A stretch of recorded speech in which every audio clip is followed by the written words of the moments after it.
नमस्कार दोस्तों, मैं कश्यप स्वागत करता हूं आप सभी का आहट एक अनहोनी की चैनल पर। दोस्तों, आज की कहानी में आगे बढ़ने से पहले अगर आपने मेरी चैनल को सब्सक्राइब नहीं किया तो अब कर लीजिए ताकि आपको मेरे हर वीडियो का नोटिफिकेशन मिलता रहे। मैं सोमवार से शनिवार रोज़ आप लोगों के लिए वीडियोस पोस्ट करता हूं।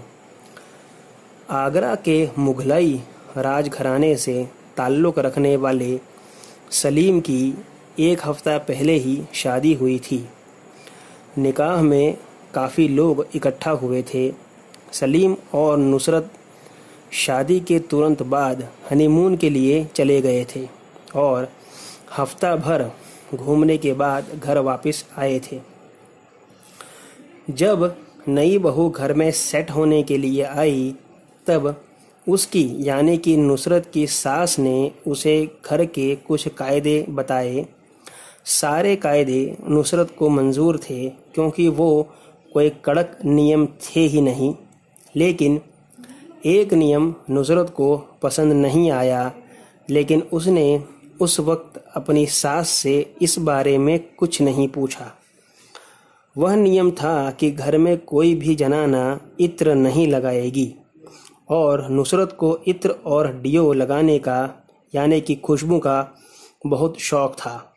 जब सलीम शाम को घर वापस आया तब नुसरत ने सलीम से पूछा कि आज उसकी सास ने उससे इत्र कभी ना लगाने के लिए कहा है, ऐसा क्यों?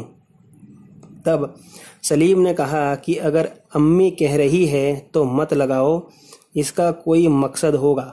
लेकिन नुसरत को यह बात नहीं भाई और उसने मन ही मन यह नियम तोड़ने का फैसला ले लिया।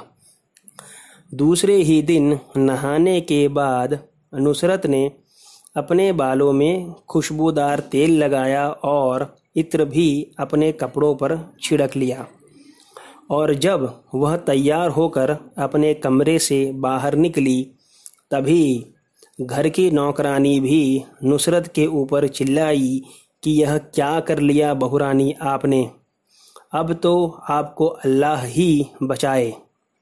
और वह तुरंत अपनी मालकिन के पास दौड़ कर गई और सारी बात बताई।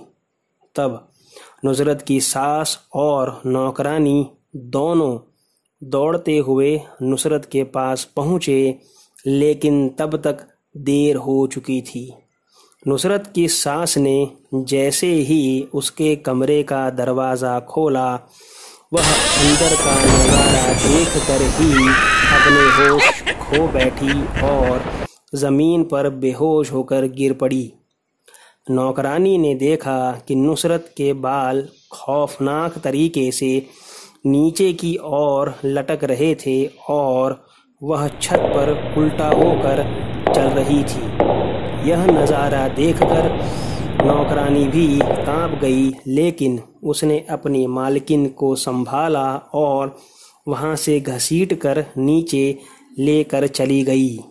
नौकरानी ने मज़ार का पाक पानी जब अपनी मालकिन पर डाला तब वह होश में आ गई और ज़ोर ज़ोर से रोने लगी कि अब नुसरत को कौन बचाएगा।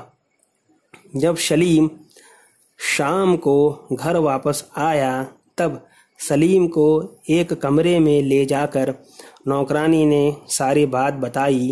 तब सलीम के भी होश उड़ गए, लेकिन उसे भी इत्र की कहानी पता नहीं थी। तब उसकी माँ ने बताया कि उसके खानदान पर बरसों से एक जिन्न का साया है जो इत्र लगाने वाली औरतों के पीछे ही पड़ा रहता है और उन औरतों को मारकर अपनी दुनिया में ले जाता है। इसलिए इस खानदान में कोई औरत इत्र नहीं लगाती। सारी बात जान लेने के बाद सलीम ने नौकरानी को पीर बाबा के पास भेजा ताकि वो उन्हें बुला लाए। तब नौकरानी जैसे ही घर से बाहर निकली उसे किसी ने उठाकर इतनी दूर फेंका कि गिरते ही वह मर गई।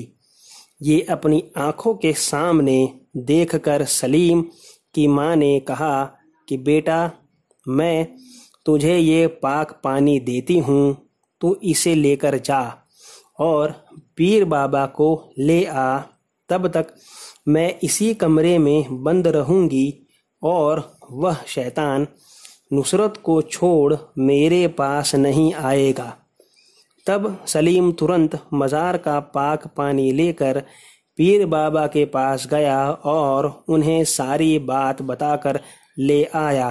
तब वह घर का खौफनाक नज़ारा देखकर जैसे मर ही जाएगा ऐसे चिल्लाया। उसकी अम्मी की लाश दरवाजे पर उल्टी लटक रही थी। पीर बाबा समझ गए कि ये कोई मामूली जिन्न नहीं है। तब उन्होंने आबे ज़मज़म का पानी घर के दरवाजे से छिड़कना शुरू किया और नुसरत तक पहुँचे। नुसरत हवा में उल्टा चल रही थी। पीर बाबा ने जब ज़मज़म का पानी उसके ऊपर डाला तब चिल्लाकर वह ज़मीन पर गिर पड़ी और बेहोश हो गई। पीर बाबा समझ गए कि जिन्न ने उसका शरीर छोड़ दिया है।